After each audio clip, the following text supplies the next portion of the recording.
फैसला हो, इस बात को साबित कर देता है कि अरविंद केजरीवाल जी की गिरफ्तारी, पिछले 2 साल से आम आदमी पार्टी के नेताओं और मंत्रियों का विच हंट, पिछले 2 साल से चल रहा ये फर्जी शराब घोटाले का इन्वेस्टिगेशन सिर्फ और सिर्फ भारतीय जनता पार्टी का एक षड्यंत्र है। भारतीय जनता पार्टी आम आदमी पार्टी का, दिल्ली सरकार का, दिल्ली के लोगों का काम रोकने के लिए साजिश रच रही है और इसीलिए उन्होंने दिल्ली के चुने हुए मुख्यमंत्री को एक फर्जी केस में बिना किसी सबूत के जेल में डाल दिया। राउज एवेन्यू कोर्ट ने जब अरविंद केजरीवाल जी को जमानत दी थी तो बहुत स्पष्ट तौर पर कहा, और एक बार नहीं बार बार कहा, कि इन्फोर्समेंट डायरेक्टोरेट के पास अरविंद केजरीवाल जी के खिलाफ कोई सबूत नहीं है। उन्होंने यह भी कहा कि ईडी इस केस में एक बायस के साथ एक्ट कर रही है। ये कोर्ट के शब्द हैं, ये हमारे शब्द नहीं हैं। आज राउज एवेन्यू कोर्ट के उस फैसले पर सुप्रीम कोर्ट ने भी मोहर लगा दी और अरविंद केजरीवाल जी को ईडी के मुकदमे में जमानत दे दी। लेकिन भारतीय जनता पार्टी को यह पता था, उनको पता था कि राउज एवेन्यू कोर्ट से जमानत मिल गई है, उनको पता था कि सुप्रीम कोर्ट से भी जमानत मिल जाएगी। इसीलिए उन्होंने एक और षड्यंत्र रचा और सुप्रीम कोर्ट में जिस दिन अरविंद केजरीवाल जी की जमानत का केस आना था, उससे पिछले दिन अपने एक और राजनीतिक हथियार सीबीआई से अरविंद केजरीवाल जी को गिरफ्तार करवा लिया। क्यों किया गिरफ्तार सीबीआई से? सिर्फ और सिर्फ इसलिए गिरफ्तार करवाया कि अगर ईडी के केस में जमानत मिल गई तो अरविंद केजरीवाल जी बाहर आकर 10 गुना स्पीड से दिल्ली के लोगों का काम करने लग जाएंगे। और भारतीय जनता पार्टी का षड्यंत्र रुकता नहीं है, इसलिए सीबीआई के केस में अरेस्ट किया।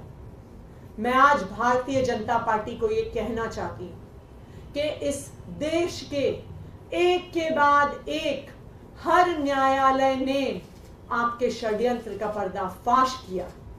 एक के बाद एक न्यायालय ने कहा है कि अरविंद केजरीवाल जी के खिलाफ सबूत नहीं है और आज एक के बाद एक हर न्यायालय अरविंद केजरीवाल जी को जमानत दे रहा है। मैं भारतीय जनता पार्टी को यह कहना चाहूंगी कि अपना घमंड खत्म करिए, अपना अहंकार खत्म करिए और बाकी पार्टियों के खिलाफ, लोकतंत्र के खिलाफ षड्यंत्र रचना बंद करिए। सत्य परेशान हो सकता है लेकिन पराजित नहीं हो सकता।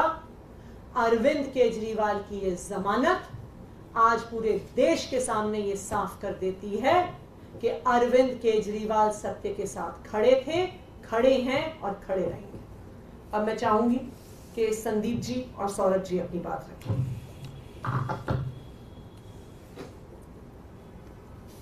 आज माननीय सुप्रीम कोर्ट ने जो फैसला दिया है वो पूरे देश के लिए एक ऐतिहासिक फैसला है। कई फैसले ऐसे होते हैं जो देश के लिए एक दिशा निर्धारण का काम करती है। आज जो फैसला आया है वो बड़ा स्पष्ट कर देती है कि जो तथाकथित शराब घोटाला भारतीय जनता पार्टी द्वारा जो रचित है वो पूरी तरीके से सुप्रीम कोर्ट ने उसको ध्वस्त कर देता। सुप्रीम कोर्ट में जाने से पहले इस पर special court, PMLA special court का ऑर्डर आया था। उस ऑर्डर को पढ़ने पर किसी भी व्यक्ति के मन में ये संदेह नहीं रहेगा कि भाई ये केस क्या है। उस ऑर्डर में 3-4 चीजें बड़ी स्पष्ट लिखी हुई है। पहला कि कोई पैसे का लेन देन नहीं हुआ है। दूसरा, पैसे की कहीं एक चवन्नी की बरामद नहीं हुई है। तीसरा, अरविंद केजरीवाल जी का और पार्टी का दूर दूर से किसी चीज में कोई नाता ही नहीं है। जब करप्शन ही नहीं है इस पे तो नाते का सवाल ही नहीं है। और सबसे इंपॉर्टेंट चीज कि उसमें ईडी के इंटेंट को ये मार्क करने वाली बात है कोर्ट के ऑर्डर में ईडी के इंटेंट पे बड़ा क्वेश्चन मार्क लगा है कि ईडी जो है बड़े एक मैलिफाइड इंटेंट के साथ काम कर रही है। ये बहुत बड़ी बात है। जब कोई एक एजेंसी अपने खोटे नियत के साथ किसी पक्ष के साथ व्यवहार करती है तो वो बहुत गंभीर विषय हो जाता है। स्पेशल कोर्ट के बाद मुद्दा आज सुप्रीम कोर्ट में आया। सुप्रीम कोर्ट में एक बड़े प्रश्न पर विचार किया जा रहा था, और बड़ा प्रश्न क्या था? वो बड़ा प्रश्न ये था कि क्या ये पूरे का पूरा अरेस्ट ही इल्लीगल है? तो कोर्ट ने अपने तरीके से अध्ययन करके इसको बड़े बेंच के पास भेजा है। जो भी होगा वो देश के लिए अच्छा ही होगा, दिशा निर्धारण होगा आगे। लेकिन कोर्ट ने इंटरिम बेल ग्रांट किया है अरविंद केजरीवाल जी को। अब आपको ये समझना होगा कि पीएमएलए में जब सारे तथ्य और साक्ष्यों को देखकर सभी सबूत ये जो दिए हैं उसको एग्जॉस्ट करने के बाद ही ऐसे इंटरिम बेल या बेल दिए जाते हैं। तो मेरा ये सबमिशन है भारतीय जनता पार्टी से कि हर कोर्ट में आपको मुंह की खानी पड़ रही है, और ये केस सिर्फ आपके द्वारा रचित एक सर्कस है। तो इस सर्कस को बंद करिए। देश का और जनता का और खास करके दिल्ली की जनता का समय व्यर्थ ना करें। नरेंद्र मोदी जी ने, अमित शाह जी ने और भारतीय जनता पार्टी ने इस देश को एक ही चीज दिया है। हर व्यक्ति का हर कार्यकाल की एक देन होती है कि भाई इसने क्या दिया, इसने क्या दिया, इसके कार्यकाल में क्या मिला।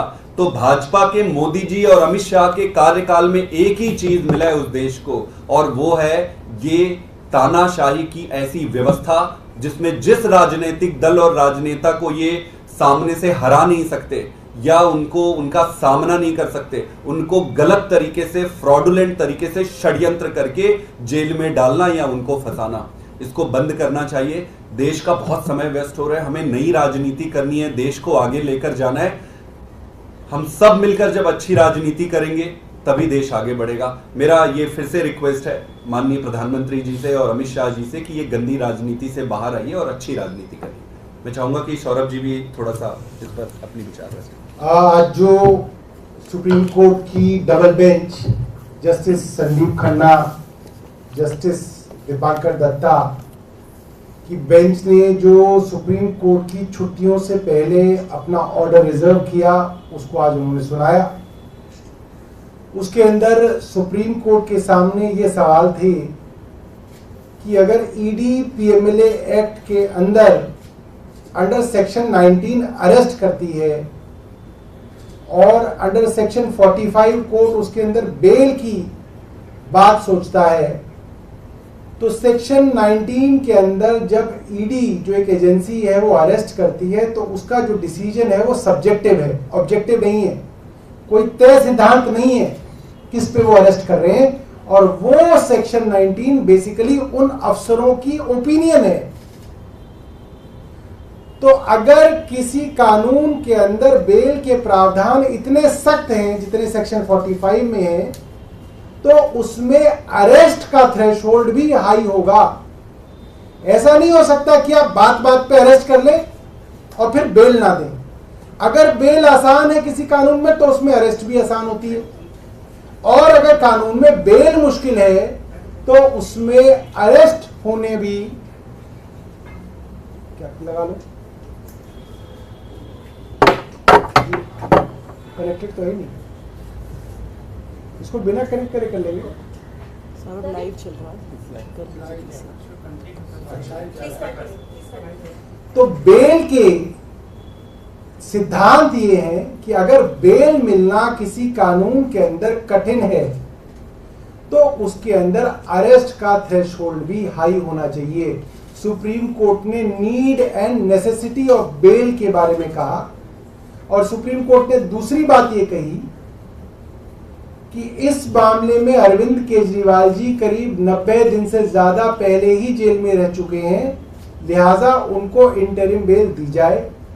तीसरी बात सुप्रीम कोर्ट ने कही कि अरविंद केजरीवाल जी के ऊपर एक मुकदमा है, ऐसे में वो मुख्यमंत्री रह सकते हैं या नहीं रह सकते हैं, ये फैसला कोई कानून, कोई कोर्ट नहीं कर सकता, ये फैसला स्वयं वही कर सकते हैं। लिहाजा इसके अंदर कोई कानूनी बंदिश नहीं है। जो हमारे भारतीय जनता पार्टी के मित्र कूद रहे थे कि साहब वो उनके ऊपर मुकदमा हो गया, वो अरेस्ट हो गए, तो अरविंद केजरीवाल को इस्तीफा दे देना चाहिए, तो वो हाईकोर्ट में भी गए, हाईकोर्ट ने भी यही बात कही और अंततः सुप्रीम कोर्ट ने भी यही बात कही कि वो मुख्यमंत्री रहेंगे या नहीं रहेंगे इसमें कोर्ट कोई दखल नहीं कर सकता।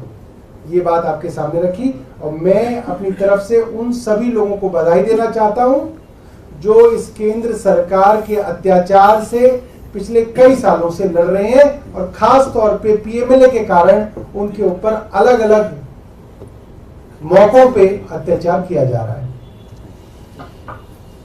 सौरभ जी, पहले हेमंत सोरेन को भी रिलीफ मिला जस्ट आफ्टर द इलेक्शन, अब सीएम को भी मिला, ये किस तरह का? देखिए, मैं ये समझता हूं जुडिशरी भी आपके समाज का ही एक रिफ्लेक्शन होता है।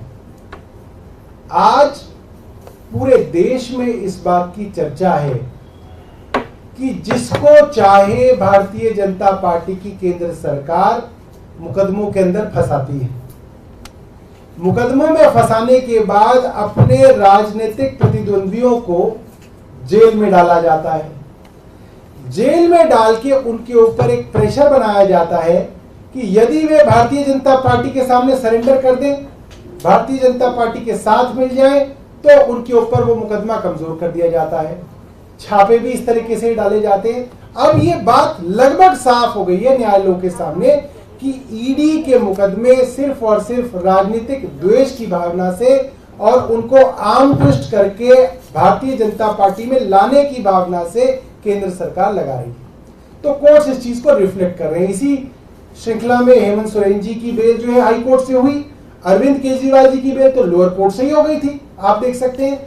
मगर जिस तरीके से ईडी रातों रात भागी, हाई कोर्ट के जज साहब ने बिना हाई कोर्ट का फैसला आए, ये इतिहास में पहली बार हुआ है। जिस जज ने हाई कोर्ट का फैसला ही नहीं पढ़ा, उसको यही नहीं मालूम कि लोअर कोर्ट ने किस बात पे बेल दी है, लोअर कोर्ट ने क्या दलीलें मानी है, क्या दलीलें खारिज की है, उस फैसले को बिना देखे हाई कोर्ट के जस्टिस साहब ने जो है उसके अंदर रोक लगा दी थी।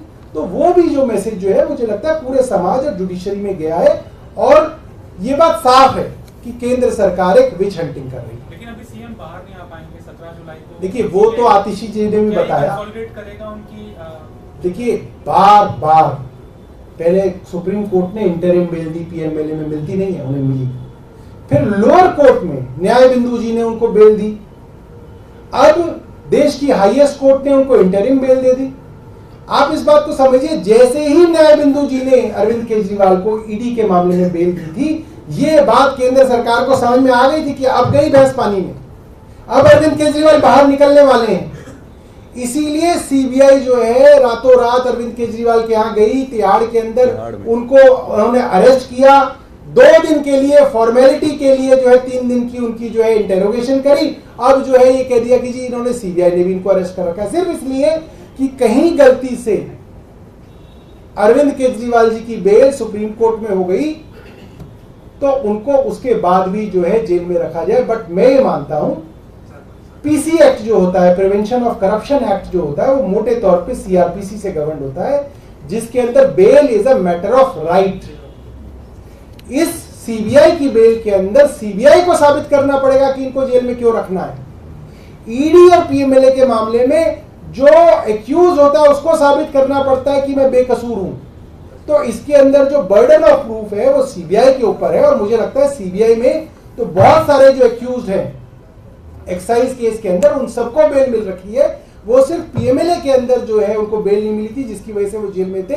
तो it's a matter of I think some time कि ये सीबीआई की बेल के अंदर जब मामला आएगा तो हमें उम्मीद है उनको बेल मिलेगी और अरविंद केजरीवाल जी दिल्ली के लोगों की सेवा करने वापस जो है लौटेंगे। नमस्कार दोस्तों, बीसीआर न्यूज़ में आपका स्वागत है। मैं हूं आपका होस्ट एंड दोस्त अजय शास्त्री। उम्मीद है आपको ये हमारा वीडियो अच्छा लगा होगा, तो आप इसको शेयर कीजिए और लाइक कीजिए और साथ साथ हमारे चैनल को सब्सक्राइब भी कीजिए। जी हाँ, ऐसे ही नए वीडियो के साथ फिर आपके साथ हाजिर होंगे। तब तक के लिए आपसे अलविदा लेते हैं। भारत माता की जय, वंदे मातरम। जय हिंद दोस्तों।